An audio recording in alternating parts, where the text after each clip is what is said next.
ये है भारत का प्रसिद्ध नगर इलाहाबाद।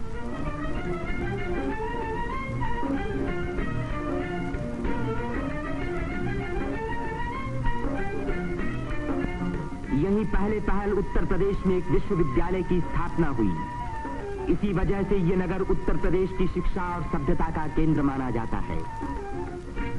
पंडित मदन मोहन मालवीय, पंडित गोविंद वल्लभ पंत और अनेक प्रतिभाशाली व्यक्ति इसी विश्वविद्यालय की देन हैं, जिन पर आज देश को गर्व है। ये है हमारे प्रधानमंत्री पंडित जवाहरलाल नेहरू का निवास स्थान, आनंद भवन। भारतीय राजनीति का ये एक प्रमुख केंद्र रहा है। इस नगर को तीर्थराज प्रयाग भी कहते हैं। यहीं गंगा और जमुना का संगम है। इसी संगम में गुप्त सरस्वती नदी भी आकर मिलती है। इसीलिए इस स्थान को त्रिवेणी संगम कहा जाता है।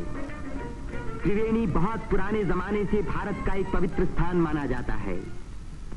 सृष्टि की रचना की शक्ति प्राप्त करने के लिए यहाँ ब्रह्मा ने यज्ञ और तपस्या की। लक्ष्मी की प्राप्ति के लिए विष्णु ने भी यहीं तपस्या की। यहीं स्नान करके भगवान शंकर ने त्रिपुर राक्षस के वध करने की शक्ति प्राप्त की और यहाँ महात्मा बुद्ध ने संसार को सत्य का संदेश भी सुनाया।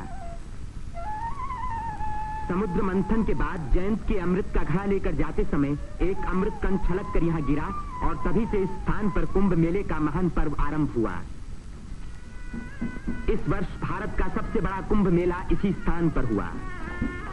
इस मेले में लगभग 1 करोड़ व्यक्ति त्रिवेणी में स्नान करने के लिए आए।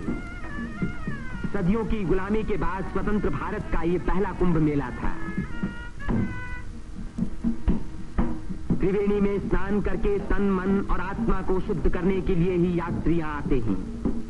योगी और सन्यासी, गरीब और अमीर सभी प्रकार के लोग यहाँ इकट्ठे होते हैं। कुंभ मेले के मौके पर देश के नर नारी एक दूसरे के धार्मिक विचारों से परिचित होते हैं। धार्मिक संस्थाएं योगी और सन्यासी यौगिक क्रियाओं को दिखाते हैं।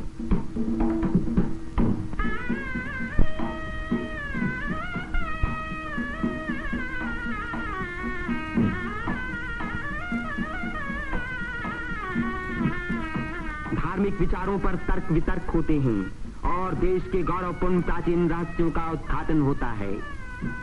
यहाँ के सुंदर दृश्य प्राचीन भारत की महत्ता की याद दिलाते हैं।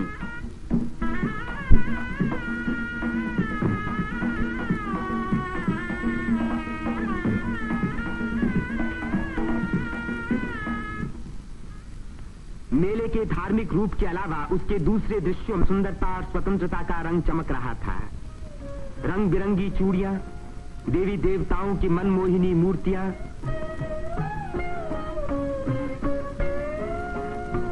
हरी जपन की मालाएं, सिंदूर और चंदन के ढेर, औरतों के साज श्रृंगार, बच्चों के खेल खिलौने, लाल बुझक्कर मिट्ठू मियां।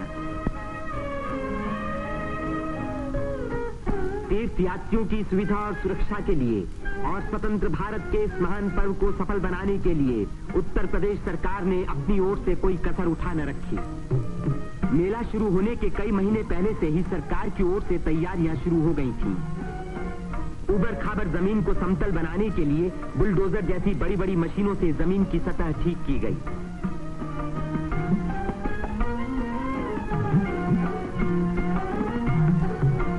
गंगा जी ने अपना किनारा 15 से 30 फुट गहरा काट दिया था, जिसके कारण यहाँ स्नान करना असंभव था।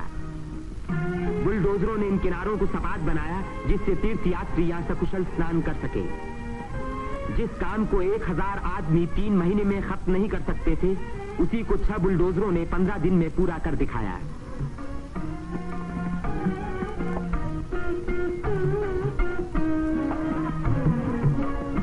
फौजी इंजीनियरों ने सड़कों पर बिछी रेलवे लाइनों के ऊपर पुल बनाने में बड़ी मदद की।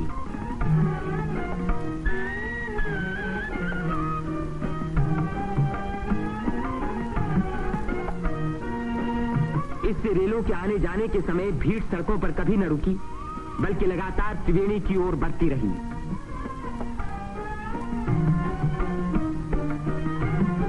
जगह की कमी के कारण ज्यादा लोगों के रहने का इंतजाम गंगा के पूर्वी तट पर झूसी की ओर किया गया। वहां से शेष मेले तक आने के लिए भारतीय सैनिकों और उत्तर प्रदेश सरकार के सार्वजनिक निर्माण विभाग ने पीपों के 6 पुल बनाए। कुंभ मेले के इतिहास में यह पहला मौका था जबकि यहां बिजली लगी। 1000 बिजली के खंभे लगाए गए, जिनके लिए 160 मील से अधिक लंबी तार लाइन इस्तेमाल हुई। उत्तर प्रदेश के स्वास्थ्य विभाग ने यहां सफाई का बड़ा अच्छा बंदोबस्त किया। चारों तरफ मशीनों से लगभग 250 मन डीडीटी का भारी छिड़काव किया, जिसके कारण मेले में मच्छरों व मक्खियों का नामो निशान बाकी न रहा। मेले के आरंभ से ही सरकार ने हैजे के टीके लगवाने का प्रबंध किया। यात्रियों को सलाह दी गई कि वे मेला क्षेत्र में आने से पहले टीके लगवा लें। कदाचित इसी व्यवस्था के कारण मेले के मौके पर कोई भी रोग नहीं फैला। इतनी भारी भीड़ भाड़ के मौके पर आमतौर से दुर्घटनाएं हो जाया करती हैं। इन दुर्घटनाओं का सामना करने के लिए उत्तर प्रदेश सरकार ने चिकित्सा एवं स्वास्थ्य विभाग की एम्बुलेंस गाड़ियों से घायल और बीमार यात्रियों को तुरंत अस्पताल पहुंचाने का पूरा प्रबंध किया। 9 अस्थायी अस्पताल डेरों में खोले गए, जिनमें 228 रोगियों को रखने का इंतजाम था। गरीब रोगियों को खाना मुफ्त में दिया गया। राशनिंग विभाग ने यात्रियों की सुविधा के लिए यह आटा, शक्कर, मिट्टी का तेल और अन्य जरूरी सामान का भारी स्टॉक जमा किया, जिससे इन चीजों की कीमतें न बढ़ पाईं। इसी प्रबंध के कारण हर व्यक्ति को सस्ते मूल्य पर अपनी इच्छा का खाना मिल सका।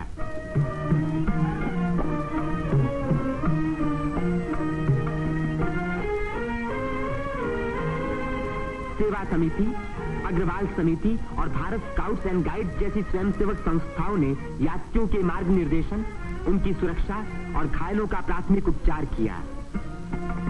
पुलिस यात्रियों के संचालन का कार्य करती रही। आने जाने के लिए अलग रास्ते रखे गए। भीड़ को काबू में रखने के लिए चलते फिरते वायरलेस सेतु का इस्तेमाल किया गया।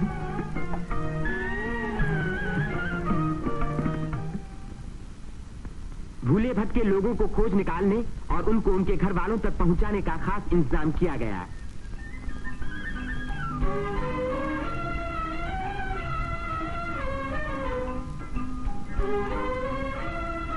मेले में लाउड स्पीकरों का एक जाल बिछा दिया गया, जिससे भटके हुए लोगों का नाम पुकार पुकार कर उनको एक स्थान पर इकट्ठा किया गया। मेले के आरंभ होते ही उत्तर प्रदेश के मुख्यमंत्री पंडित गोविंद वल्लभ पंत ने मेले के बंदोबस्त का मुआयना किया। इस तीर्थ स्थान पर जमा हुए लाखों मेहमानों के सुख सुविधा की उन्हें बड़ी चिंता थी।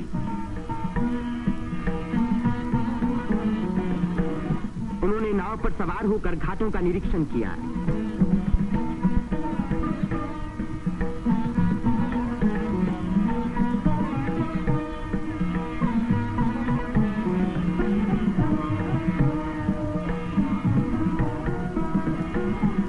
उन्होंने पीपे के पुलों को भी देखा।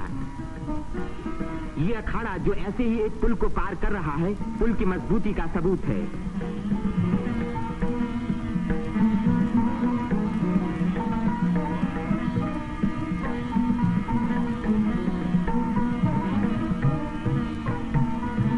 हमारे प्रधानमंत्री पंडित जवाहरलाल नेहरू ने भी मेले के इंतजाम का निरीक्षण किया।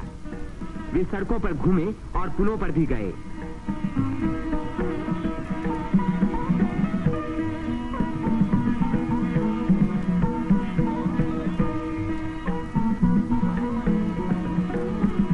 उन्होंने अन्य स्थानों को भी देखा भाला।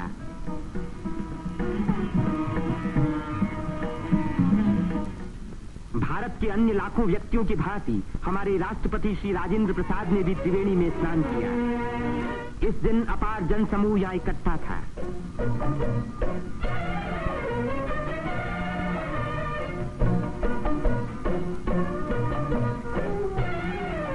हर घाट पर लोगों की भीड़ स्नान कर रही थी। उसमें नया जोश था और नई उम्मीदें थीं।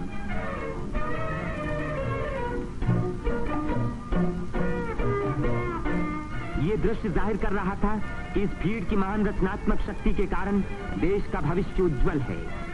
उसकी इसी शक्ति के कारण हमारी उन्नति के बड़े से बड़े कार्य अवश्य सफल होंगे।